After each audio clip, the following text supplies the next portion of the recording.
nos toca iniciar una serie nueva, nos toca devolvernos hacia el libro de Hechos. Tenemos unos 7 domingos de estar estacionados en un par de eventos que hacemos una vez al año o 2 veces al año, y es que tenemos unas series que son fijas, porque nosotros en Visión de Fe interpretamos que los tiempos de Dios son importantes y la necesidad de hacer las citas con Dios cuando Él las convoca son muy importantes para nosotros.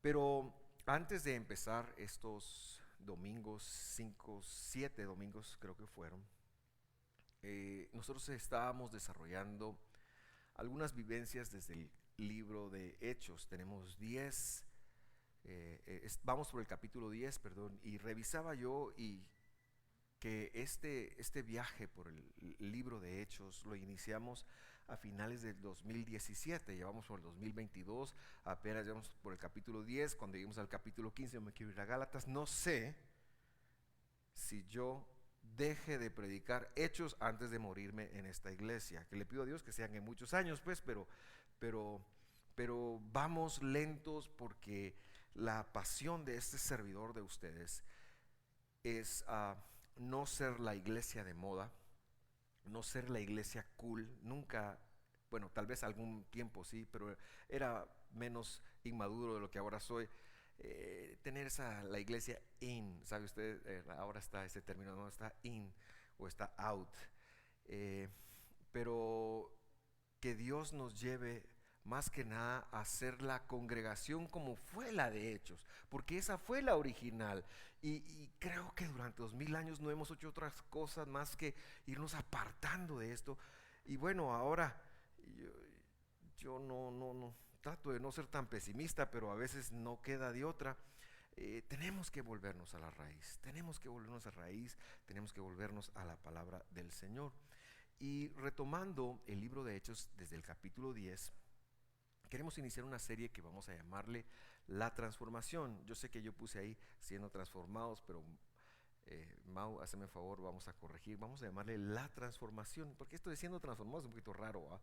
Pero la transformación de Cornelio, que nos sirva de ejemplo para cómo Dios intenta transformar nuestra vida en el proceso de conocer a Jesús personalmente.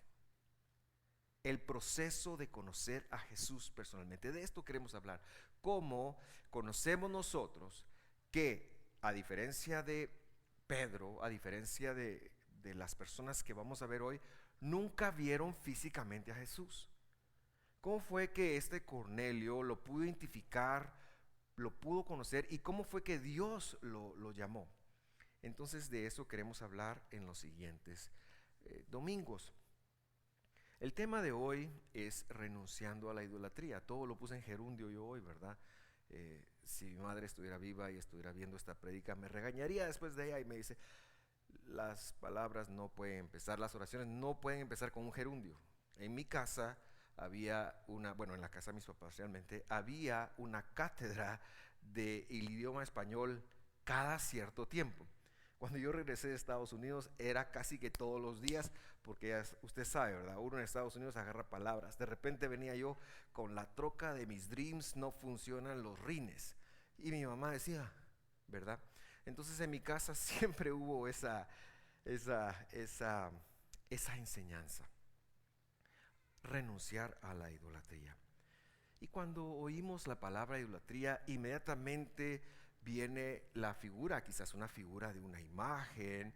Yo hace algunos años tuve el privilegio de viajar a el sureste de Asia, y como una forma de turismo nos llevaron a conocer un templo que era budista, y fue muy impresionante llegar a este lugar. Y el budismo, ellos creen en que mientras más dioses, mejor. Entonces había unos 500 dioses ahí, y todo, había serpientes, habían animales desfigurados, Y yo en ese momento hasta me persigné y dije, no sea que me agarre el cachudo aquí. ¿Verdad? Usted sabe. Pero recuerdo, y para mí es muy fácil, o fue muy fácil identificar que la idolatría estaba presente allí.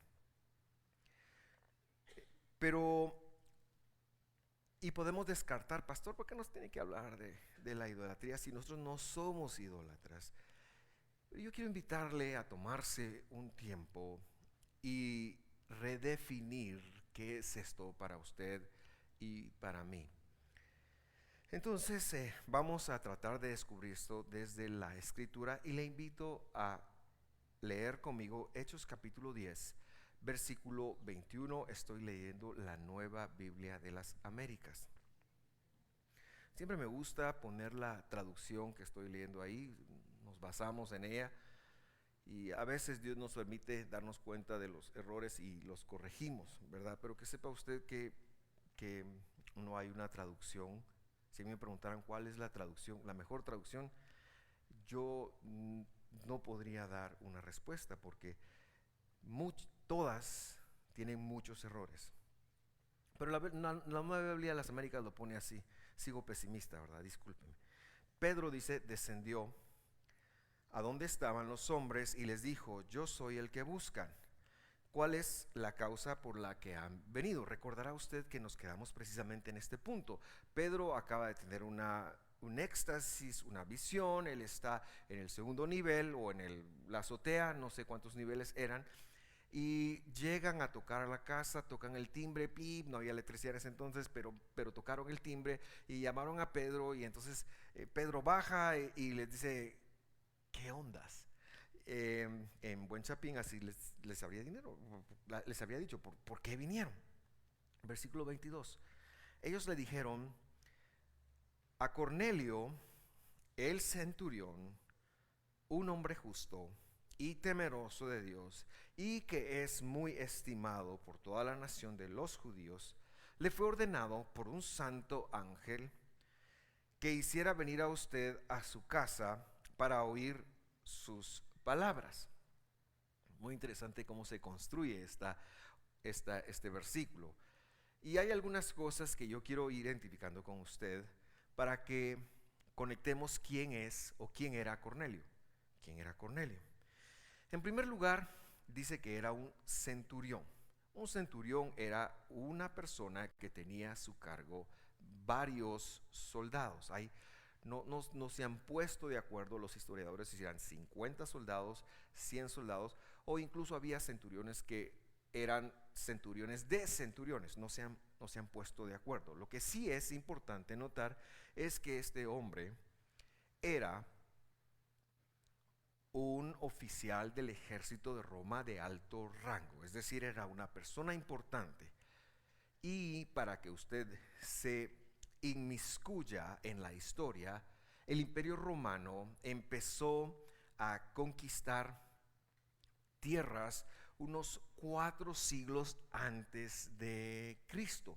No llegan a Judea sino hasta el siglo I antes de Cristo, y por medio de una transición algo rarita, ellos se apoderan.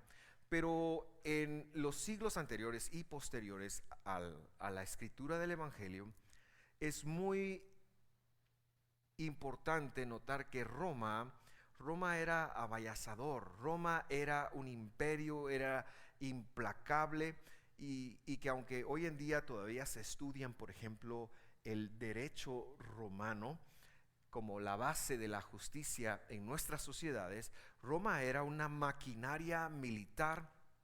Y este hombre probablemente había estado destacado en los Balcanes, este hombre probablemente había estado destacado en el norte de África, probablemente era un hombre viajado, era un hombre que había tenido muchas experiencias alrededor del mundo antiguo y había caído en Israel, había llegado a Israel de alguna manera, y allí, en ese momento, Dios lo llama.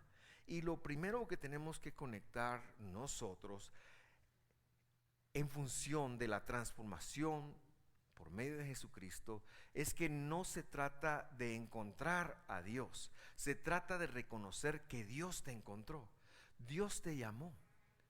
Porque si fuera una habilidad humana, cualquiera con los beneficios del Evangelio, las iglesias serían los lugares más llenos. Pero es tan difícil hacer que las personas busquen a Dios porque el hombre no lo ve como una necesidad en sí misma. Esto se trata de un llamado. ¿Cuántos militares pasaron por Israel en el primer siglo? Muchísimos. Y aquí está Dios llamando a este hombre. ¿Qué vio Dios en él?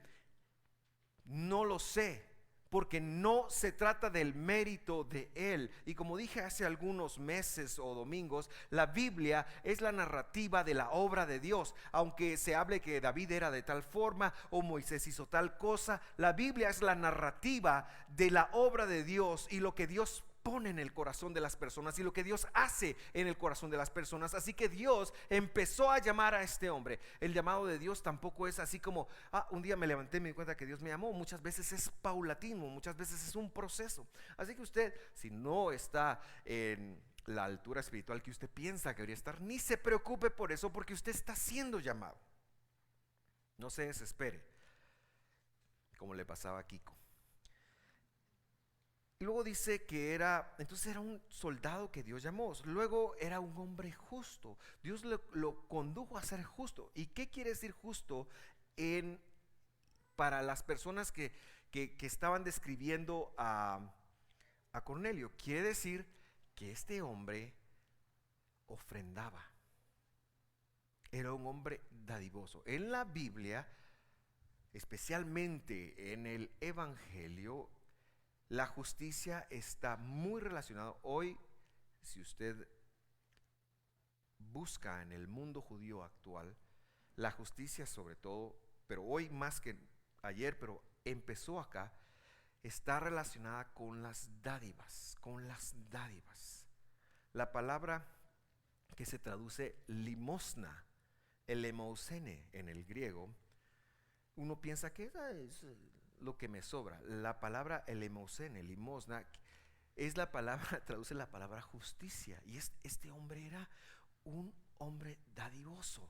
Dios le había conducido a ser dadivoso. Hay gente que es muy dadivosa, no pasa mucho, pero hay gente que es muy desprendida. Hay gente que tiene ese don. Dios pone ese don en las personas. Entonces Cornelio, en primer lugar, era romano, pero era la antítesis de lo romano. ¿Por qué? Porque era muy dadivoso, era muy dador.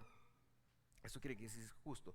Y luego dice que era temeroso de Dios. Y cualquiera cuando piensa en un temeroso de Dios está tentado a deducir que se trata de alguien que tiene un temor reverente. Ay, sí, Dios me da miedo.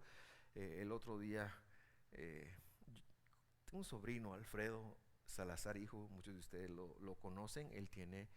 Él padece del síndrome de Down. Y entonces Alfredo se ha convertido como en especie del héroe de nuestra familia, porque ya superó algunas operaciones de corazón abierto y muchos retos. Y entonces yo tengo una relación con él, y cada vez que yo lo miro, yo lo molesto, por decírselo en palabras cortas. Pero una de esas veces que solo me vio, empezó como a persinarse. Pues le digo, ¿dónde viste eso? Le digo yo. Y yo le digo a sus papás, muchachos, ¿qué iglesia lo están llevando ahora? Le digo yo, ¿qué si esto lo vio en el Chapulín Colorado cuando tenía miedo empezaba a hacer la misma acción? Así que no estamos hablando de ese tipo de temor acá. El temeroso de Dios en el Nuevo Testamento representaba el lugar, el espacio donde este hombre se ubicaba en la sinagoga. Así se le llamaba a los temerosos de Dios. Había 3 tipos de personas en las sinagogas. Número 1, los que eran judíos de raza que habían nacido en judíos. Número 2, los prosélitos o los conversos, los que eran de otra nacionalidad y que se habían convertido a la fe judía, cualquiera de sus representaciones, porque no había solo un judaísmo. ¿Y cuál era la característica de estos? En los hombres se habían hecho la circuncisión a la edad de la conversión. Imagínense que Cornelio empezara a los 30 años, pues a los 30 años le hubieran volado cuchillo sin anestesia y sin antibióticos. Para que usted sepa, eso puede llevar a la muerte. Así que estos prosélitos era gente valiente. Y el tercer lugar, el tercer anillo en las sinagogas, en las iglesias judías del primer siglo, lo ocupaban los temerosos de Dios. Cornelio es un temeroso de Dios. ¿Y quiénes son estos? Esta gente estaba siendo llamada por Dios, oían el mensaje, Dios le decía los salmos y las profecías y los profetas y Génesis, Éxodo, pero a la hora que les mostraban el cuchillo de la circuncisión, ellos ni había nacido la señal de la cruz, pero le hacían cruz, cruz, cruz, se va al diablo y venga Jesús. Es decir, yo judío no me hago, no me convierto. A mí me gusta todo lo que vos decís, y mucho de lo que pasó en el primer siglo en el Evangelio se da alrededor de esta verdad. Cornelio tenía un tiempo, no sabemos cuánto, de estar oyendo los salmos, de estar oyendo Génesis, de estar oyendo los profetas. Cornelio era un hombre como usted y como yo, era un hombre de iglesia, era un hombre que se congregaba, era un hombre que iba todos los domingos. Por eso es que yo le digo que tenemos que revisitar el concepto de idolatría, y ya va a ver usted por qué.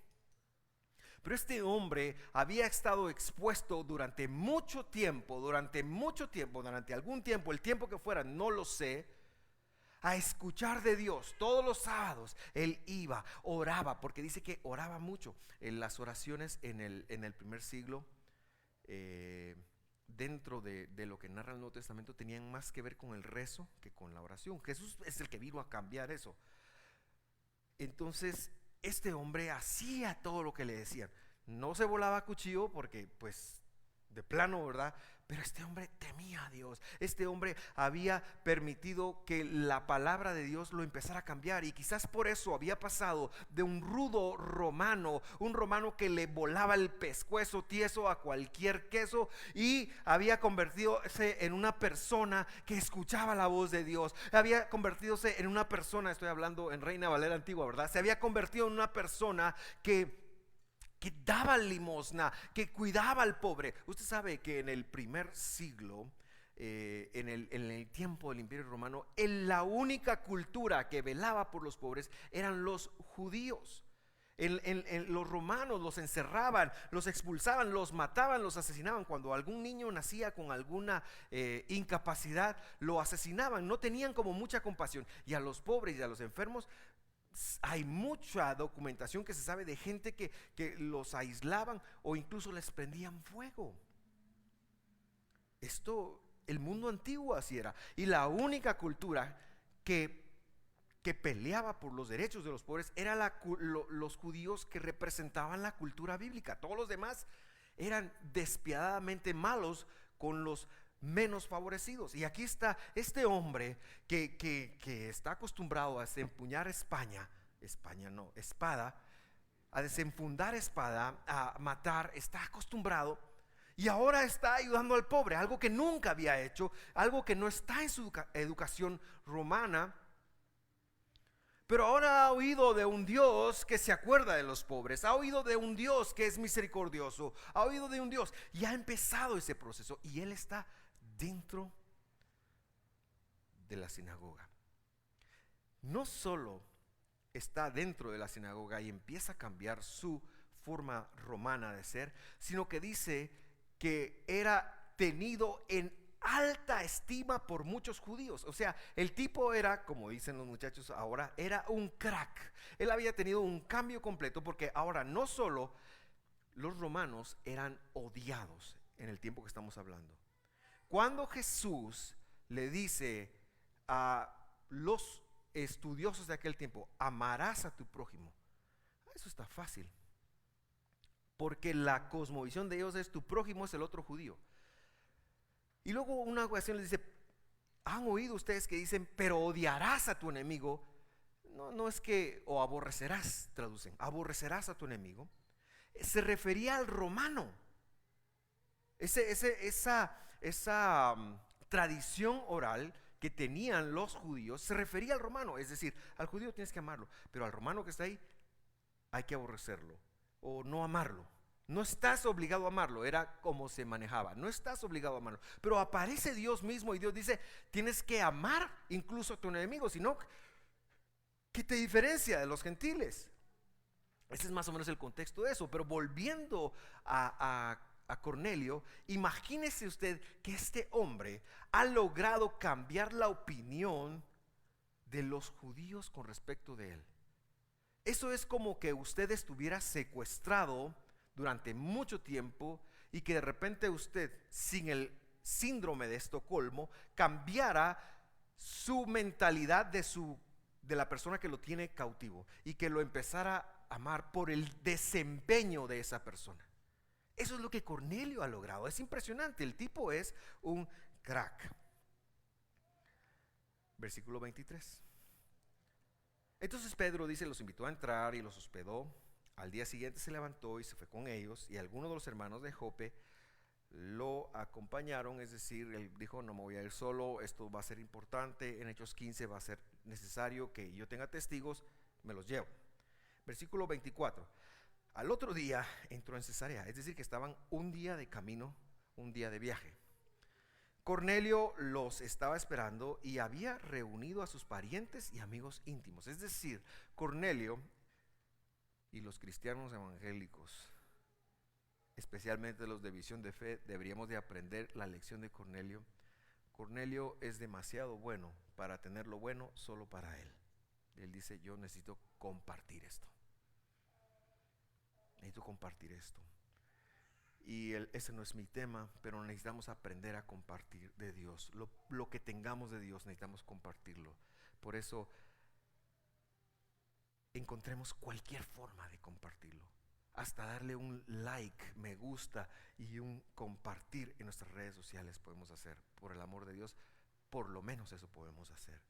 Pero Cornelio, él sabía que lo bueno venía para él y jaló a toda su mara, diríamos aquí en Guate, y sus amigos íntimos y su mara, y ya, miren, mañana viene Peter, ya me mandaron un WhatsApp que mañana llegan, así que imagínense, no había ni WhatsApp ni nada en ese entonces. La gente tenía tal anticipación de lo que Dios iba a hacer. Cornelio tenía tal confianza en lo que estaba pasando que saber ni cuántas horas tenía gente esperando ahí con él que llegara Pedro. A mí me impresiona esto. Y entonces llegamos al versículo 25, dice, cuando Pedro iba a entrar, Cornelio salió a recibirlo. Esto no fue en la casa, esto fue afuera, y dice, y postrándose a sus pies, lo adoró. Cuando Cornelio, que ha estado mucho tiempo escuchando que no hay que tener ídolos en el corazón, que se sabe los 10 mandamientos de memoria, que ha escuchado no te postrarás ante otros dioses, no, Cornelio, que ha escuchado la Biblia durante mucho tiempo, mira a Pedro, se postra, pero yo diría que tal vez si usted se encuentra al rey de España o a la reina de alguno de esas personas, uno tal vez hace algo así, o no sé, ¿verdad? No sé cuál sea el protocolo. Entiendo que antes les hacían una reverencia pero este hombre no solo se postró, dice que lo adoró. Usted puede imaginarse ese momento, está fuera de la casa. Por supuesto, este hombre está agradecido porque sabe que ahora se va a encontrar la última Pepsi Cola del desierto. Tengo que hacer el ajuste porque usted sabe, si no en la casa.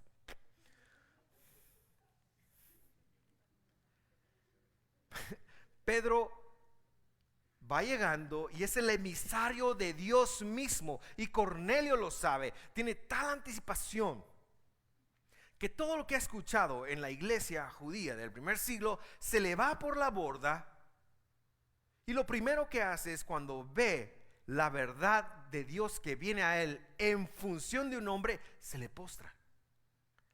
Esto no es algo que nos debemos de tomar a la ligera. Esto es algo que debemos de meditar. Se le postra, y por si fuera poco, lo adoró. Lo adoró. es que a mí no me cabe en la mente cómo se puede adorar a otro humano, pero al parecer sí me cabe en el corazón. Pedro, versículo 26, lo levantó y le dijo: ponte en pie. La otra semana vamos a ver por qué Pedro manejó esto así. Pero ahora quiero hacerle la conexión más importante de este mensaje, y es la siguiente. ¿Está listo?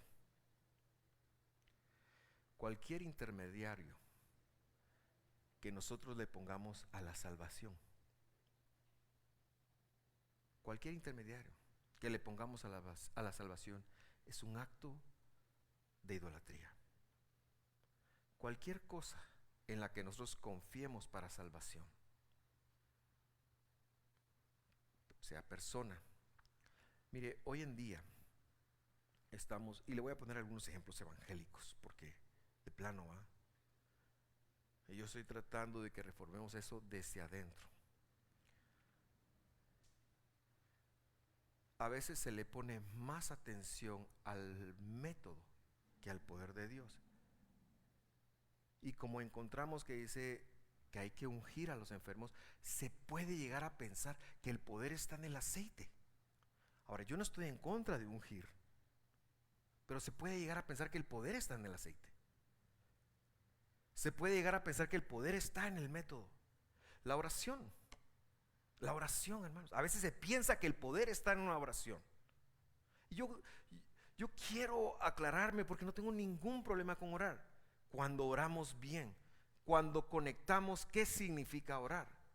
Pero cuando tomamos la oración como la excusa para cambiar la voluntad de Dios, eso representa un problema. La oración no tiene poder, hermanos.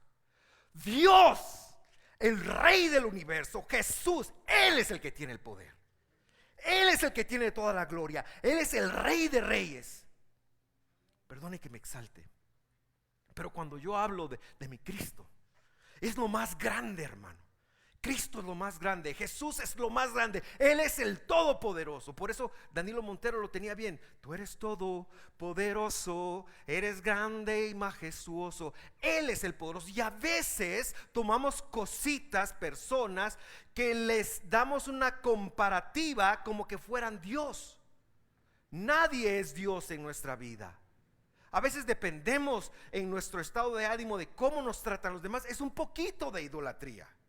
A veces dependemos en cómo nos sentimos en función de si nos validan o no nos validan. Hermanos, la baja autoestima es idolatría, porque nosotros tenemos que aprender a depender únicamente de estoy hablando de salvación, y el único que te puede salvar hasta de las uñas encarnadas es Cristo.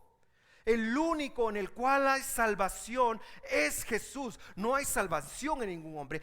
Tu jefe no te puede salvar de la ruina económica. La economía del mundo no te puede salvar de la ruina económica. El único que te puede salvar de la ruina y de cualquier ruina es Cristo Jesús, el Señor. Gracias por ese amén. Lo valoro y lo aprecio. Pedro ya ha visto esto en otros momentos en su vida, y en el día de Pentecostés, cuando los judianos que estaban ahí y visitantes de muchas otras naciones están compungidos de lo que está pasando, Pedro les responde estas cosas. Dice así: entonces Pedro les dijo: arrepiéntanse y sean bautizados cada uno de ustedes en el nombre de Jesucristo para el perdón de pecados, y recibirán el poder de la santidad, el don del Espíritu Santo. Recibirán la capacidad de ser salvos, la capacidad de vivir. Hermano, Dios está vinculado en toda tu vida. No hay área alguna en la que Dios no esté vinculado. No hay área alguna que se le escape a Dios en tu vida. Si el problema está en tus finanzas, en tu familia, si el problema está en donde esté, en el tráfico, si el problema está en tu cuerpo, si el problema donde sea que esté, el único que puede salvarte es Dios. Jesús. Es el único. Solo Él es fiel. Solo Dios es fiel. Solo Jesús es fiel para hacer lo que dijo que iba a hacer. Nosotros hemos roto muchas de las promesas que hemos dicho, pero el único que se mantiene fiel es Dios. Él sigue siendo fiel a su palabra. Y bueno, aquí podemos también decir algunas cosas, ¿verdad? Porque algunos piensan que debería ser fiel a lo que ellos entienden, pero es fiel a su palabra. Y yo quiero ir cerrando este momento, porque pienso que es un momento ideal para empezar a hacer una reflexión. Ya no leí el otro versículo que tenía aquí presupuestado, pero yo quiero preguntarnos,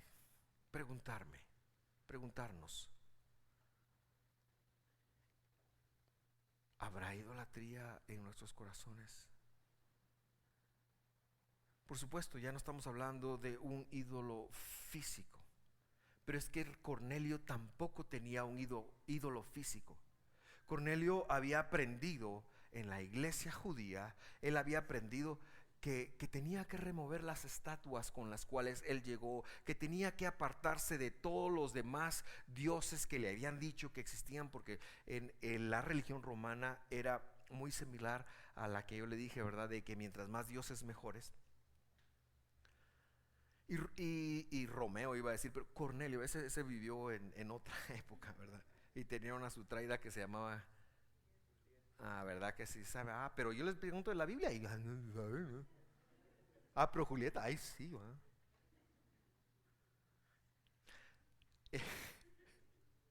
Pero ya en serio, Cornelio había escuchado esto, se había apartado, los había quebrado todas las imágenes que él tenía y había renunciado a la religión.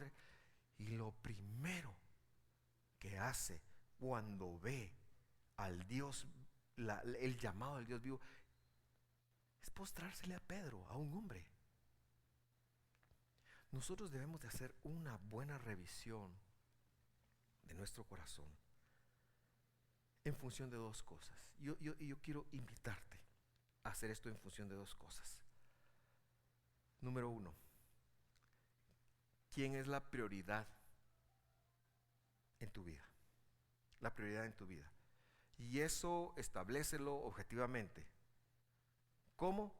¿Cuánto tiempo inviertes en las? Porque yo puedo decir mi prioridad es Cristo, pero lo miro cada domingo que vengo. Entonces eso no es así. Prioridad. ¿Cuál es tu prioridad? ¿Cuál es tu prioridad? ¿Quién está sentado en el trono de la prioridad de tu vida? Porque Jesús mismo dijo que si estaba, aunque sea la familia ahí, no éramos dignos de Él. Aunque sea la familia, así dijo, ¿no? El que me tenga a mí, tenga por encima de mí padre, hermanos, esposas, y no es digno de mí. Eso lo dijo Jesús. Ahora, eso no quiere decir que tú también trates mal a tu familia. No, lo que quiere decir es que en el centro de tu corazón, en función de prioridades, debe estar Dios, y Dios es el que te va a enseñar a ti cómo relacionarte con el resto de tu familia. Eso quiere decir eso. Pero tienes que hacer el paseo de la cruz de renunciar a eso. Es decir, aquí es morir al yo. Entonces, número uno es quién en función de prioridades ocupa la importancia. Porque podemos decir Dios, pero nuestros sentimientos son engañosos. Por eso yo te digo, evalúalo en función del tiempo. El tiempo que inviertes. Y yo no quiero decir que entonces tengas que pasar 15 horas al día orando. No. Pero por lo menos algo de oración debería haber en tu día. Todos los días. No te digo que debieras de pasar todo el día leyendo la Biblia, pero por lo menos en un año deberías leerla. Y eso se hace 3 capítulos al día y 5 los domingos, en un año. Por lo menos. Y por lo menos deberías de leerla con la intención de, aquí dice que tengo que hacer esto. Órale, pues voy a empezar a hacer eso. De eso estoy hablando yo. De eso estoy hablando yo. Porque yo sé que la vida hay que luchar. Pero estoy hablando de por lo menos hacer un alto en tu día, agarrar la escritura y leerla con la intención de decir, yo voy a hacer lo que ahí dice que diga, porque es Dios. Y solo en Él hay salvación. Eso es lo primero. Lo segundo, estaba hablando muy rápido hoy, no tomé toda el agua. Ya voy necesitando agua. Y para los que no se dieron cuenta, mientras estaban los muchachos de aquí, iba a regar el agua en el piano. No era agua bendita y por eso lo apagué. Y me voy a hincar para que arranque ahorita, que prenda ahorita que nos toca. La segunda cosa, ¿en quién confías para salvación? ¿En quién confías tú? ¿Quién te salva a ti? ¿Quién te salva a ti en lo que es el contexto de tu vida? Si tú estás esperando que alguien más te haga feliz, tienes que revisitar eso, porque el que te hace feliz, el único capaz de hacerte feliz, ya lo hizo en un madero. Si tú estás esperando en alguien que te cambie, fantástico, pero entonces regresa a la otra cosa que yo decía, ¿verdad? Empieza a practicar. ¿En quién confías? ¿En quién confías tú? Yo no te estoy diciendo que no debieras de tener expectativas de los humanos. Por ejemplo, la señora espera que a fin de mes el Señor se aparezca con el gasto o cuando sea que le paguen. Y eso está muy bien. Eso está muy bien porque eso, pero que sepas que el que le dio la posibilidad al Señor de traer el gasto es Él. Y que si necesitas algo que no está incluido en el gasto, lo hables con Él en lugar de esperarlo de Él. ¿Me voy a entender, queridos hermanos? Ahí en el Facebook me voy a entender. Bueno, cualquier cosa, hay comentarios y hay espacios que podemos abrir para seguir hablando. Pero yo quiero invitarte a evaluar tu corazón en función de quién es tu prioridad. Ya te dije cómo evaluar eso. Y número 2, ¿en quién está puesta tu confianza? Tu confianza, ¿en quién confías? ¿En quién confías? Y te digo algo, tu confianza puesta en Dios, lo único que hace es evidenciarte que Él es el primero en tu vida. Y eso está bien, porque entonces estamos peleando ese gran flagelo que es la idolatría, que es tan sutil y que nos afecta a todos. Nos afecta a todos y que es tan dañina, porque lo que genera la idolatría es muerte. Es muerte en nuestras relaciones, es muerte en nuestras finanzas, es muerte en nuestro cuerpo físico. La idolatría es un pecado de muerte. Genera muerte, quizás no la muerte de expirar, pero sí que genera la muerte relacional, sí que genera la muerte financiera, sí que genera la afectación, voy a inventarme una palabra nueva, en tus órganos, sí que genera muerte o temporalidad en todo lo que es importante para ti. La idolatría es un pecado de muerte. 3 pecados le dijeron a los gentiles que tenían que apartarse cuando empezaban a seguir a Cristo para ser considerados cristianos. Y el primero fue la idolatría. La idolatría. Tenemos que guardar nuestro corazón como bulldogs entrenados para que no entre nadie ahí. Tenemos que guardar nuestro corazón de la idolatría. Sobre toda cosa guardada, guarda tu corazón. Guarda tu corazón de la idolatría. Tenemos que ser implacables con eso. Vamos a orar. Cierra sus ojos, por favor. Cierra sus ojitos. Por favor. Y por unos minutos vamos a tomarnos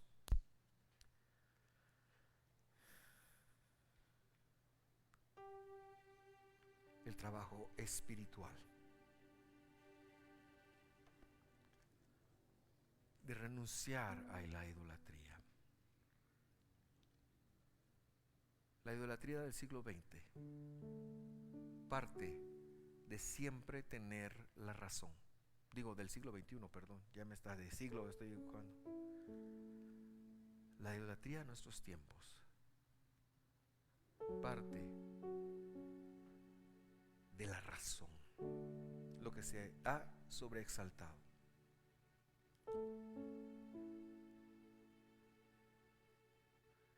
Por eso es que es tan difícil cambiar un paradigma.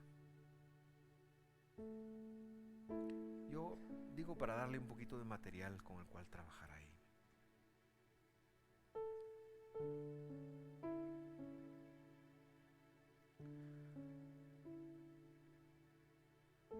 ¿Sabe qué no le dije? Y por favor siga meditando con sus ojos cerrados.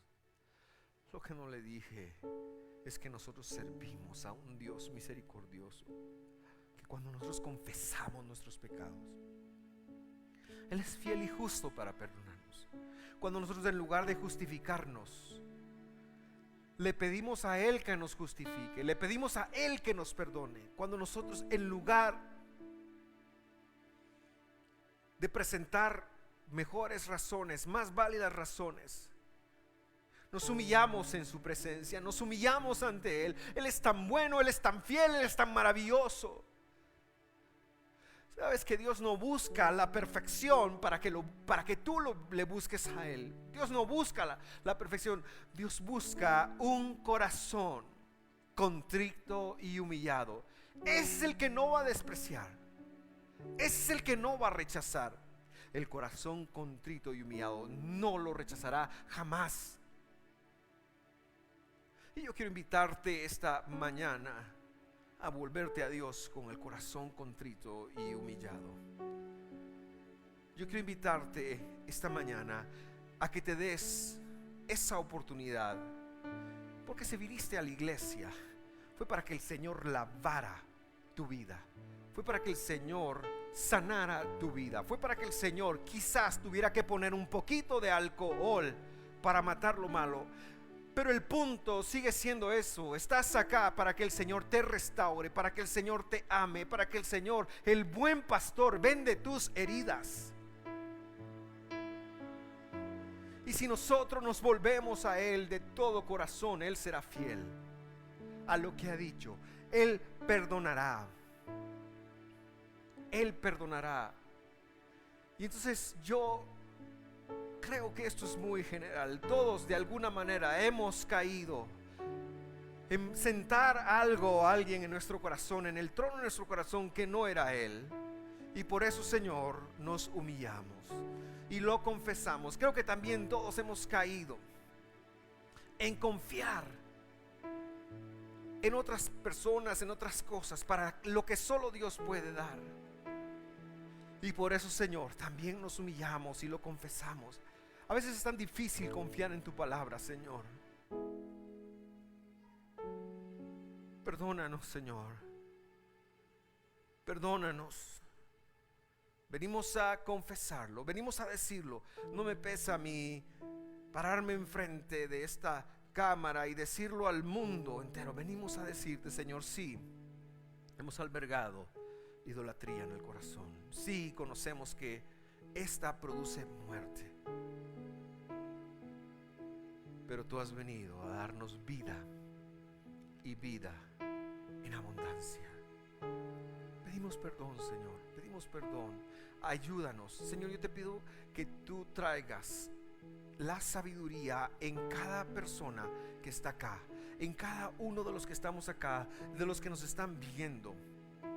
¿Qué significa idolatría? cómo tú ves la idolatría de nuestro corazón, que nos ayudes a identificarla, Señor, que nos ayudes, que abra nuestros ojos a identificarla, para quitarla, para erradicarla de nosotros, para que podamos quebrantar los ídolos que hemos puesto delante de ti. Perdónanos cuando hemos confiado en otros en lugar de confiar en ti. Perdónanos, Señor, cuando hemos puesto nuestra confianza en otras personas sin haber confiado en ti, sin saber que tú ibas siempre a cumplir lo que habías dicho, lo que habías establecido en tu palabra. Perdónanos. Un minuto más. Hable usted con Dios, por favor. Yo no conozco su experiencia, pero si usted vino aquí, vino a que Dios lo restaure, vino a que Dios le sane. Entonces, este es el momento en donde usted puede conversar con Dios y decírselo, y humillar su corazón, y confesar, y ser sensible a la voz del Señor. Oro por aquellos que no conocen a Jesús como su Salvador. Hoy es un día impresionante para tu vida.